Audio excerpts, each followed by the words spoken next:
जो इस लोक में दूसरे का मांस खाते हैं, बहुत सावधानी से दुर्गति होती, पक्का दुर्गति होती। ये मांस खाने वाले ध्यान से सुन ले, पूर्व में जो किसी भी पशु का मांस खाते हैं उनको तो पहले नरक का दंड मिलेगा, फिर वही पशु बनेंगे, वैसे काटे जाएंगे। और जो ज्यादा पशुओं का मांस काट के खाते हैं तो उनके घर में घटना भी हो जाती है, कोई न कोई विनाशकारी घटना घटेगी। पूज्य श्री भाईजी महाराज हनुमान प्रसाद पोद्दार जी ने एक प्रसंग में बताया कि एक परिवार था जो बकरा और मुर्गी इनको घर में लाता और काट करके खाता। उनके 3 बालक थे, एक 4 महीने का था, एक 3-4 साल का था और एक 12 वर्ष का था। वो रोज देखता 12 वर्ष वाला कि ऐसे वो में कर रहा, उसको काट रहे हैं और फिर वो बनाया जाता, खाया जाता।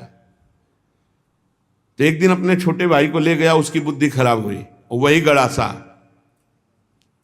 और उसने कहा चलो खेलते हैं, पापा जैसे काटते हैं ना मुर्गी वैसे खेलते हैं। तो छोटा 3-4 साल का था, उसने हाँ छत में ले गया और चढ़ बैठा, जैसे चढ़ के बकरे के ऊपर मुर्गी के ऊपर, और बस वो काट डाला। और जो काट डाला तो चीख निकली तो वो अपने छोटे बेटे को नहला रही थी जो 4 महीने का, टप में ऐसे खड़ा करके, और वो छोड़ करके भागी ऊपर। तो टप में जितना पानी था वो बच्चा गिर गया, उसकी हिम्मत तो उठने की थी नहीं, वो वहां मर गया। और जब ऊपर गई उसका, अरे दुष्ट तूने काट दिया, तो छलांग मार गया भय से, वो नीचे आके गिर के मरा।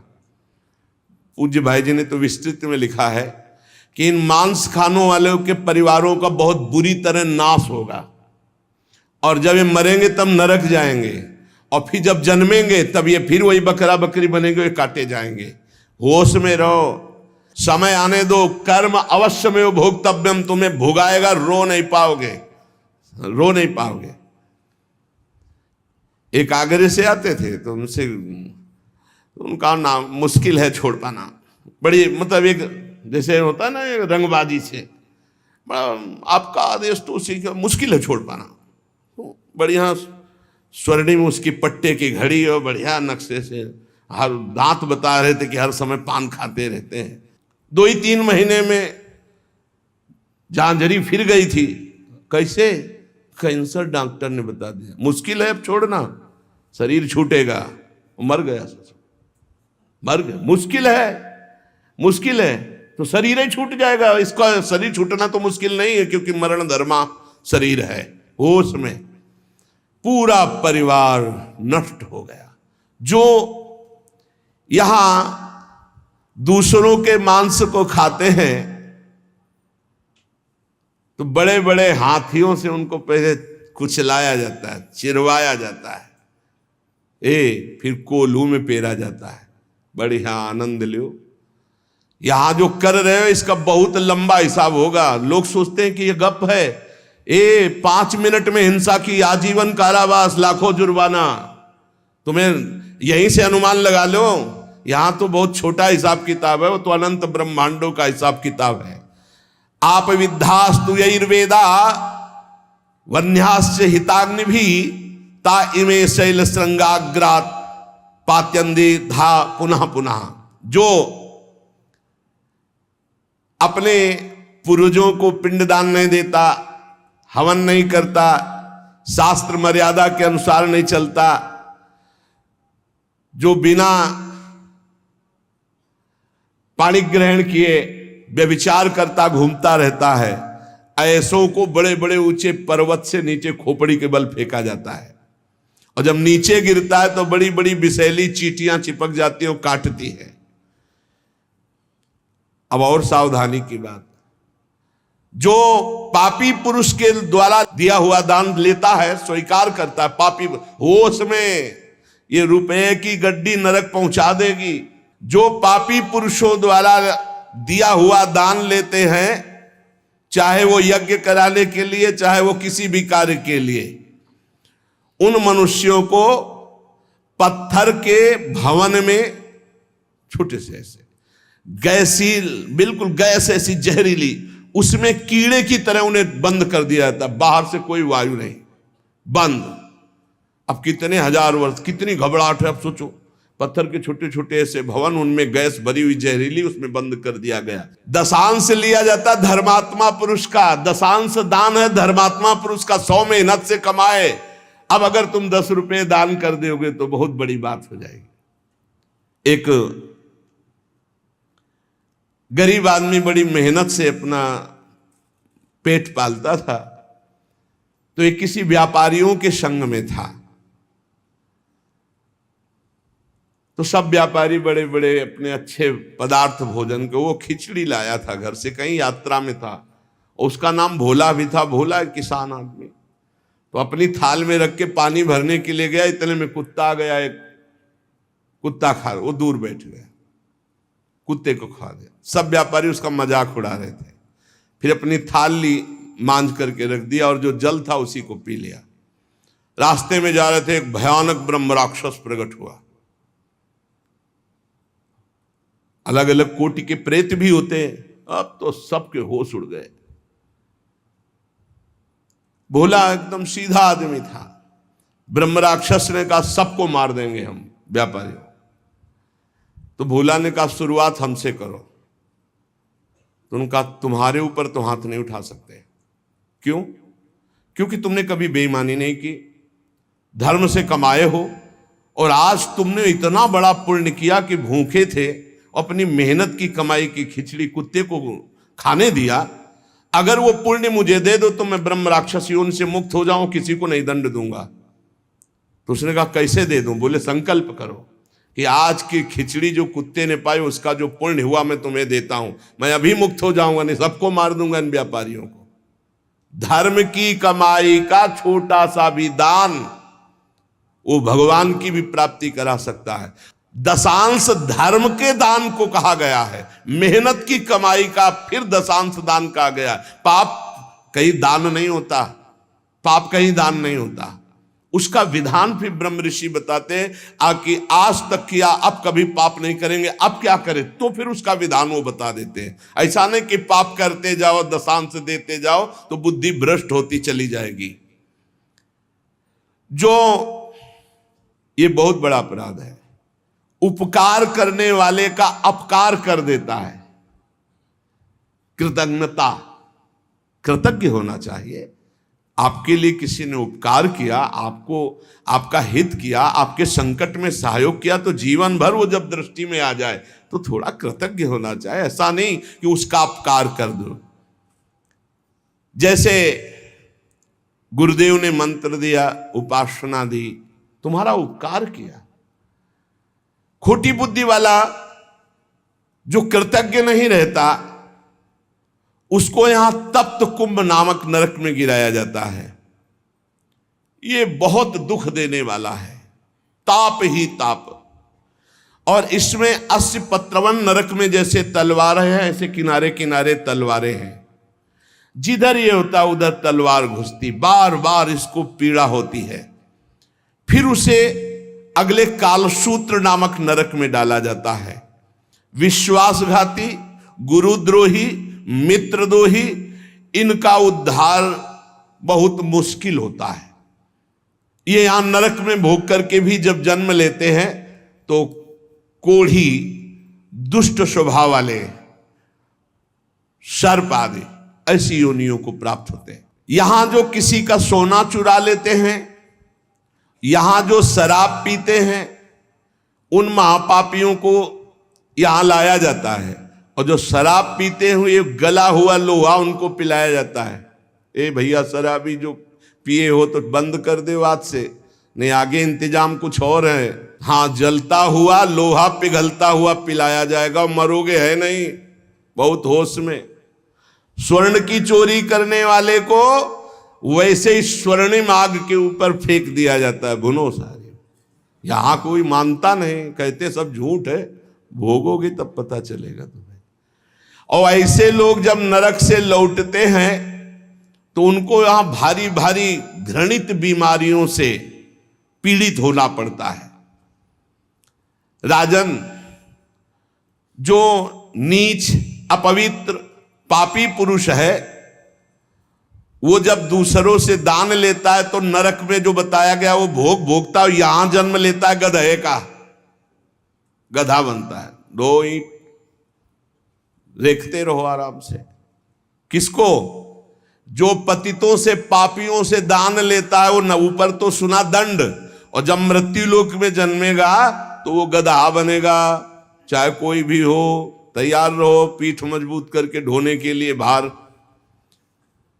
जो अधिकारी नहीं है, पतित है, उससे जो पैसे के बल से पूजा करवाता, यज्ञ करवाता है, उस द्विज को जब नरक जाके पहले भोगेगा और फिर लौटेगा तो विष्ठा का कीड़ा होना पड़ेगा। जो पैसे के बल से पतितों को भी, आओ पूजा कर ले, आओ यज्ञ करवा देते हैं तुम्हारी, नहीं, पहले जजमान का परीक्षण होता है, अधिकार होता है। ऐसे द्विज को नरक से लौटने पर विष्ठा का कीड़ा होना पड़ता है। जो अपने गुरुदेव के साथ छल करता है, अहंकार करता है, कपट करता है, उसे पागल कुत्ते की योनि मिलती है। उसे नरक भोगने के बाद पागल कुत्ते की योनि मिलती है। जो गुरु की संपत्ति का अपहरण कर लेता है, मनमानी आचरण करता है, तो उसे यहां यही दंड मिलता है, अर्थात कुत्ते की योनि प्राप्त होती है। जो अपने माता पिता वयोवृद्ध का अपमान करता है, कटुवचन करता है, उसे यहां पक्षी की योनि प्राप्त होती है। जो बीमार रहता है हर समय, पक्षी, कष्ट से युक्त पक्षी की योनि। जो अपनी भाई की स्त्री का गलत भाव, तो वो कछुए की योनि प्राप्त होता है, बड़ा कष्ट में जीवन उसका व्यतीत होता है। जो यहां अपने मालिक के साथ दगाबाजी कर देता है, वो बंदर की योनि को प्राप्त होता है। जो दूसरे की धरोहर हड़प लेता है तो नरक भोगने के बाद वो नाली में कीड़ा बन करके रेंगता है। जो दूसरों के दोष देखता रहता है, वो नरक भोगने के बाद यहां अंधा पैदा होता है, आंखों से अंधा पैदा होता है। जो अपने मित्र या अपने प्रियजनों के साथ विश्वासघात करता है, वो मछली की योनि हजारों बार जन्म लेता है।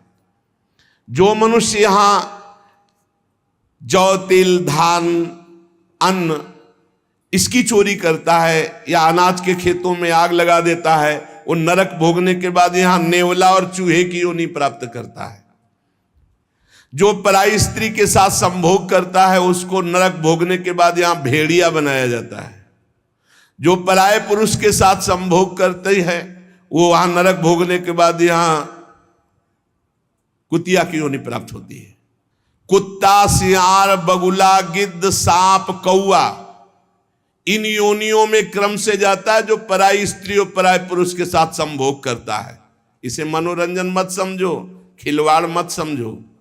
जो खोटी बुद्धि वाला पुरुष अपने बड़े भाई की पत्नी, जो मां के समान है, उसके साथ बलात्कार करता है, वो नरक भोगने के बाद कामी, नाना प्रकार से बीमार पशु योनियों को प्राप्त होता है। कई प्रकार के कष्टों से उसका जीवन युक्त है। जो अपने मित्र की पत्नी से विश्वास दिलाकर, मित्र को विश्वास दिलाकर उसकी पत्नी, वो यहां के सुअर पैदा होता है, सुअर बनता है। यज्ञ में, दूसरों को खवाने पिलाने में, दूसरों के मंगल विधानों में जो विघ्न डाल देता है, किसी की कन्या का विवाह हो रहा है, कोई यही कहीं यज्ञ हो रही, कहीं नाम की, उसमें विघ्न डाल देता है, उसको नहीं होने देता है, वो नरक भोगने के बाद फिर यहां आकर विविध कीड़े की योनियों में, विविध प्रकार, अभी ये कीड़ा, फिर ये कीड़ा, फिर ये कीड़ा, ऐसे जन्मता है। जिसने देवता या ब्रह्म ऋषि उनको ये बोल दिया कि मैं ये दूंगा, आपको ये दूंगा, और फिर नहीं दिया, कर्जा है तुम्हारा, ऐसे नहीं बोलना चाहिए, ऐसे नहीं बोलना चाहिए। अयाचक वृत्ति से जो रहते हैं, कभी नहीं महाराज हम आपका ये काम कर दें, आपको ये दे देंगे, आपको एक कर्जा हो गया, अब अगर नहीं दिया तो नरक भोगोगे, और नरक से निकलने के बाद कौआ बनोगे। जो अपने पूजनियों का अपमान करता है, बड़े भाई का अपमान करता है, वो क्रौंच पंछी के रूप में जन्म लेता है। बहुत सावधान होना चाहिए। जो तुम्हारे साथ उपकार करे उसके साथ तुम्हारा नम्र व्यवहार होना चाहिए। यदि उपकार नहीं किया तो तुम्हें बिच्छू की योनि प्राप्त होगी, बिच्छू बनना पड़ेगा।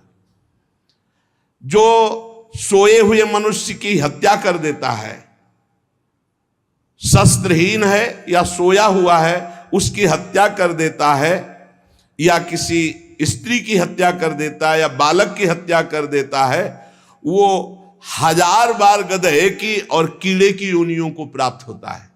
बहुत संभल करके। जो दूसरों के भोजन व्यवस्था को नष्ट कर देता है, उसे मक्खी की योनि प्राप्त होती है। अन्न चुराने वाला बिल्ली की योनि, घृत आदि चुराने वाला चूहे की योनि, जो दूसरे के अर्थ की चोरी करता है सर्प की योनि, दूध वाले पशु या दूध आदि चुराने वाले बगुले की योनि, इसी तरह डांस, चींटी, बिलैया, बहुत सी योनियों की प्राप्ति होती है। हे महाराज, मैं तुम्हें कहां तक बताऊं, ये जितने जीव हैं ये सब नरक से आए हुए हैं। एक मनुष्य योनि भगवान ने कृपा करके दी है, जिससे हम अब भगवान की प्राप्ति कर सकते हैं। जब कोई जैसे कर्म करता है उसको दंड मिलता है। तो सुमति जी ने कहा पूरे जीवन का पता कैसे चलता है? पूरे जीवन का पता कैसे चलता है कि जब से पैदा हुआ तब से मरने तक इसने ये पाप किए, ऐसे ऐसे पाप किए? उसका क्या प्रमाण आपके पास होता है जिससे आप उसको दंड देते हैं? तो उन्होंने कहा कि हमारे यहां एक बहुत बड़े लेखक हैं चित्रगुप्त जी, और सबके यहां विराजमान, सबके पास विराजमान। चित्रगुप्त जी सब रूपों में विराजमान, सबके पास विराजमान। बड़ा भागवतिक सिस्टम है। ये चित्रगुप्त जी बड़े सूक्ष्म हैं। ये पूरी फिल्म तैयार करते हैं, केवल लिखा पढ़ी नहीं, पूरी सीन सहित, किस समय किस, और इनकी प्रतिक्रिया को कोई समझ नहीं सकता। ये दैवी शक्ति है चित्रगुप्त जी, इनका चित्रगुप्त नाम रखा गया है। ये प्राणियों की पूरी सीन तैयार करते हैं, लिखित और सीन। ये आपने ऐसे, जैसे महाराज मांडव्य जी जब सूली की नहीं कटी, आपको कई बार सुनाया है, तो यमराज जी के पास गए और उन्होंने कहा कि हमने कौन सा पाप किया जो आपने हमको ऐसी सजा दी? तो कहा देखो, तो उनको दिखाई देने लगा मानस पटल पर कि उन्होंने तितली की गुदा में बंबूल का कांटा डाल के छोड़ दिया था, तो उनकी गुदा में सूली काट दी गई, निकली नहीं। पूरी सीन सहित चित्रगुप्त को, वहां कोई ये नहीं चलेगा कि एक भी बात का धोखा हो गया। ये निरंतर कर्मों को लिखते रहते हैं और मृत्यु के पश्चात यमराज के सामने प्रस्तुत कर देते हैं। अब वो बही कौन है? जिसमें चित्र सहित लिखा हुआ है, मन, तुम्हारे मन में ही है। ये जो आप भजन करते हो ना, बहुत ध्यान से सुनना, जहां आप राधा राधा राधा, तो आपके मन में जलन होती है और सीने शुरू हो जाती है निकलना, गंदी गंदी बातें, गंदी कल्पनाएं, गंदा चिंतन, ये सब तुम्हारी बही से डिलीट हो रहा है। यही डिलीट हो रहा है। जितनी बातें निकल रही वो सब भोगनी नहीं पड़ेंगी, खत्म होती चली जा रही। बस पकड़ना मत, राधा राधा राधा राधा। बोले कई महीने हो गए वही चल रहा है, तो वही भरा है, चित्रगुप्त ने वही भरा है। अब वो सब खाली हो रहा है। ए बहुत बढ़िया, सर खाली कर डालो पूरा। निर्मल मन जन सो मोहि पावा, मोहि कपट छल छिद्र न भावा। ये चित्रगुप्त जी की बही क्या है? तुम्हारा मन, तुम्हारे मन में ही लिखते हैं और कहीं नहीं। उनका कोई अलग रजिस्टर नहीं है। वही मन जो पापाचरण सोचता है, करता है, उसी में लिख रहे हैं वो। बहुत सुंदर बात है। जो भजन करते हुए निकलते हैं ना, बिल्कुल डिलीट हो रहे हैं। इतना भजन करो, पूरा खाली कर डालो, जीवन मुक्त हो जाओगे। कार्यों का जो भी लेखा जोखा चित्रगुप्त जी लिखते हैं, उसी के अनुसार फल मिलता है। ये चित्रगुप्त जी वास्तव में हमारे अंतर मन में लिख रहे हैं बैठे हुए, जो निरंतर हमारे कार्यों का चित्र सहित लेख कर रहे हैं। गुप्त है, उस रजिस्टर को केवल धर्मराज पढ़ सकते हैं, दूसरा नहीं। और चित्र सहित है, इसलिए उनका नाम है चित्रगुप्त। मन रूपी रजिस्टर को कौन पढ़ सकता है? पूरा अनंत जन्मों का। जिसे सुमति जी कह रहे थे 10,000 वर्ष जन्म का मैं देख रहा हूं, तो देख क्या रहा हूं? उसी में है, तुम्हारी चिप में है, मन रूपी चिप में। इन्हें ईश्वरीय शक्ति प्राप्त है चित्रगुप्त जी को। ये सत्यनिष्ठ, कभी एक भी बात व्यर्थ नहीं लिखते, वही लिखेंगे। किसी का पक्षपात नहीं रखते।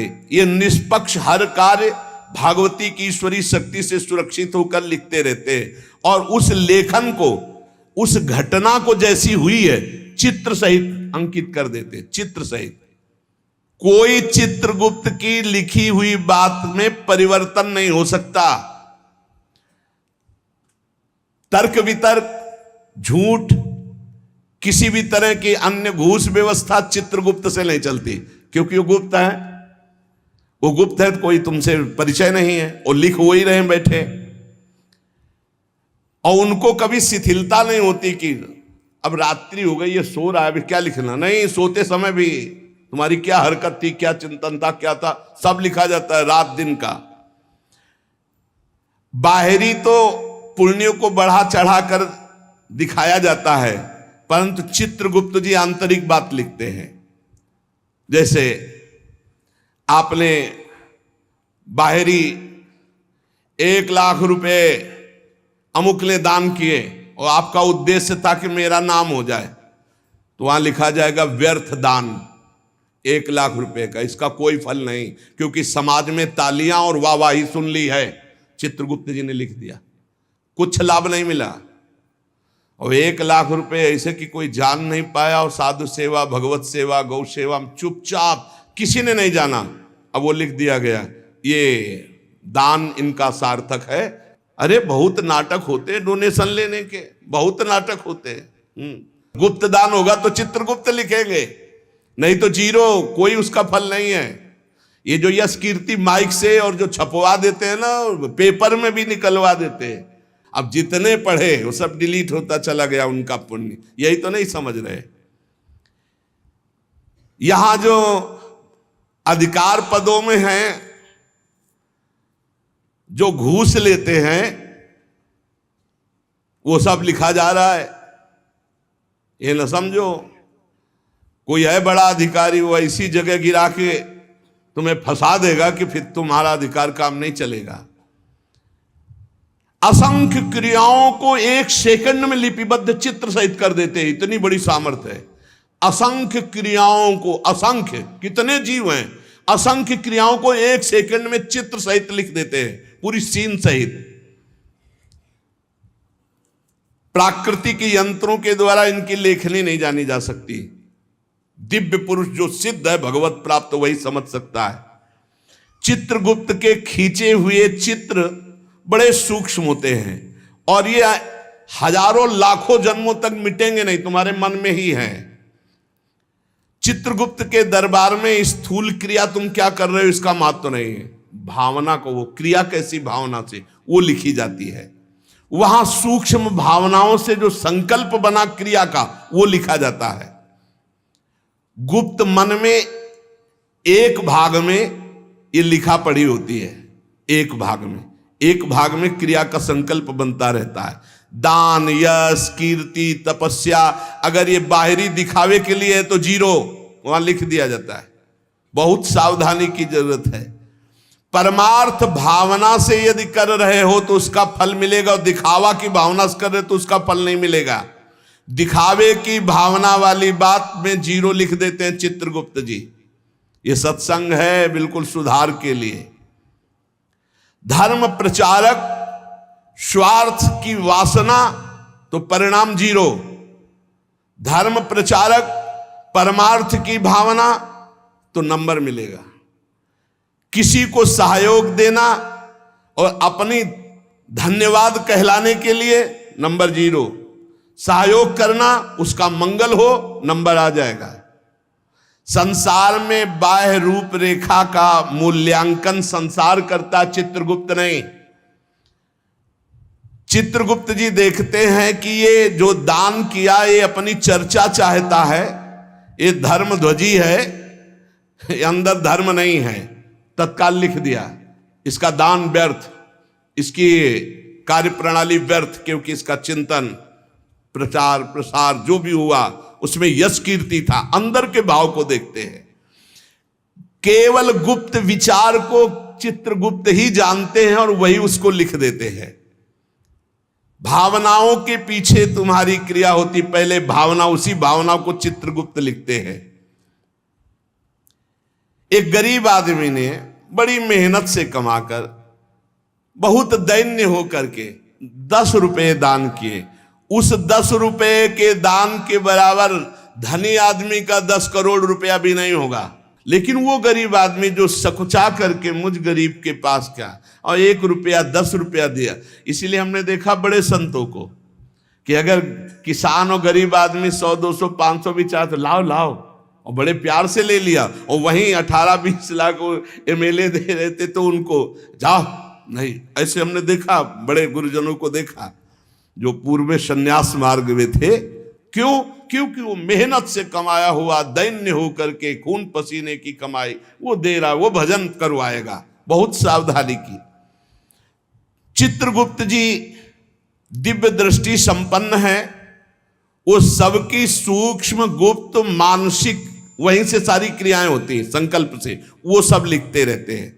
अतः मनुष्य जन्म मिला है, सब प्रकार के बाहरी बनावटों से बचकर सच्चे मार्ग से चलकर भगवान की प्राप्ति इसी जन्म में की जाए। पूज्य भाई जी महाराज ने कहा प्रारब्ध बदल नहीं सकता। ये लोगों का प्रश्न रहता है कि ये भजन करने वाले साधु महात्मा या धर्म से चलने वाले इतना कष्ट क्यों पाते हैं? तो उनका संचित कर्म भस्म हो जाएगा, क्रियमाण निष्फल हो जाएगा, अकर्म हो जाएगा। लेकिन प्रारब्ध उनको भी भोगना पड़ेगा। प्रारब्ध ना तो किसी संकल्प विकल्प अनुष्ठान से काटा जा सकता है, उसको भोग के ही काटा जा सकता है। प्रारब्ध का विनाश नहीं हो सकता। प्रारब्ध ना काटा जा सकता है ना बदला जा सकता है। प्रारब्ध केवल भोगा जा सकता है। बहुत ध्यान से सुनना। परंतु यदि अधिक भजन हो जाए प्रारब्ध से, प्रारब्ध है मानो 50 और भजन हो गया 100, तो नवीन प्रारब्ध की रचना हो जाएगी तुम्हारा कि अब इस जन्म में तुम्हारा कल्याण हो जाएगा, तुम आगे सुख प्राप्त करोगे, तुम उत्तम लोकों को जाओगे। लेकिन पूर्व प्रारब्ध तुम्हें भोगना पड़ेगा। और अगर इतना भजन हो जाए कि पूर्व प्रारब्ध को मिटा दे तो फिर भजन का मतलब क्या रहा? प्रारब्ध मिटा दिया, शरीर छूटा, लाभ तो मिला नहीं। इसीलिए भजनानंदी कभी अपने प्रारब्ध को नहीं मिटाते, प्रारब्ध को भोग लेते हैं और भजन के बल से भगवान को प्राप्त होते हैं। प्रारब्ध में जैसे लिखा हुआ है कि तुम्हारे संतान नहीं होगी और आपने पुत्रेष्टि यज्ञ करवा दी, बहुत उत्तम आचार्य के द्वारा, मंत्रों के द्वारा, और सिद्ध आपकी यज्ञ हो गई, तो नवीन प्रारब्ध की रचना हो जाएगी। प्रारब्ध में लिखा पुत्र नहीं होगा लेकिन पुत्र हो जाएगा। लेकिन प्रारब्ध में लिखा कि तुम्हें कुष्ठ भोगना पड़ेगा, तो इसके लिए नहीं, इसको तो भोगना ही पड़ेगा। कुछ प्रारब्ध ऐसे है, जैसे आपका प्रारब्ध बहुत बुरा भोगने का है और कोई ऋषि मुनि संत महात्मा आप पर प्रसन्न हो गया, तो नवीन प्रारब्ध की सुख संपादन की व्यवस्था हो जाएगी। या वरदान दे दे वो, या आपने बहुत कोई यही तमंगल कर दिया और बड़े सुखी हो, और वो साप दे दे तो वहीं से नवीन प्रारब्ध रचना हो जाएगी, अब नष्ट होना शुरू हो जाएगा। आपके प्रारब्ध में नहीं था नष्ट होना, लेकिन वो तपोबल से युक्त है, वो नवीन प्रारब्ध रच देंगे, तुम्हारा बुरा या तुम्हारा भला। देखने में बुरा लगेगा, लेकिन आज तक किसी महात्मा से किसी का बुरा नहीं हुआ। वो शाप दे दिए हैं, वो उनको किसी भी योनि में भेज दिए, लेकिन भगवत साक्षात्कार करा दिए। संत ते होए न कारजहारी। प्रारब्ध का निर्माण संचित कर्मों से होता है, जो संचित कर्म जमा है। इसलिए भजन करने वाले को चाहिए कि अनुकूल या प्रतिकूल जैसा प्रारब्ध आवे उसे चुपचाप भोग लो, मिटाने की कोशिश मत करो, भजन से भगवान की प्राप्ति करो। संचित भस्म हो जाए, ये नरकों की दुर्गति से बच जाओ।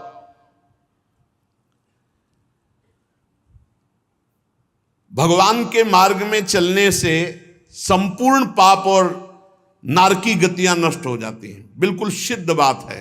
नाम संकीर्तनम यस्य सर्व पाप प्रणाशनम। ये जो आज आपने सारी चर्चा सुनी, इस चर्चा में जितने दंड विधान सब पे पोछा लग जाएगा यदि राधा राधा राधा कृष्ण कृष्ण कृष्ण हरि हरि जपोगे। इसीलिए हम हर प्रश्न का उत्तर नाम देते, नाम, क्योंकि नाम के समान नाम है। इससे बड़ा कोई साधना नहीं, इससे बड़ा कोई दान नहीं। बस बचते रहो, कहीं कोई ऐसा कर्म न बन जाए जो तत्काल तुम्हारे प्रारब्ध को बदल दे और बुरा प्रारब्ध ले आवे। साधु अवज्ञा तुरत भवानी, कर कल्याण अखिल के हानि। साधु वैष्णव भगवत भजनानंदी जनों से थोड़ा डर के रहो कि कहीं इनके दिल को हमारा वचन, हमारी चेष्टा दुखद ना हो जाए, कहीं कोई हम इनकी निंदा न कर बैठे, कहीं कि इनका अपराध। साधु एकमात्र ऐसा है, वैष्णव साधु भगवत भजन करने वाला, कि तुम्हारे सारे सुकृतों को एक पल में नष्ट कर सकता है। भक्तन निंदा अति बुरी भूल करे जिन कोय, किए सुकृत बहु जन्म के छिन में दारे खोए।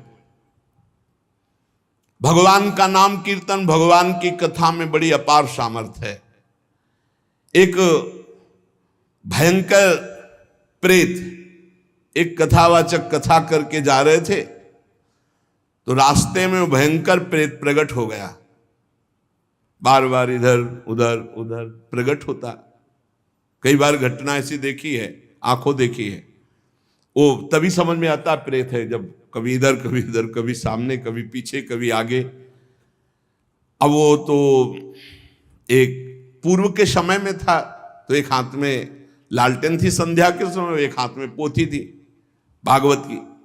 अब वो छू सकता नहीं था, बार बार भयावह रूप रखता।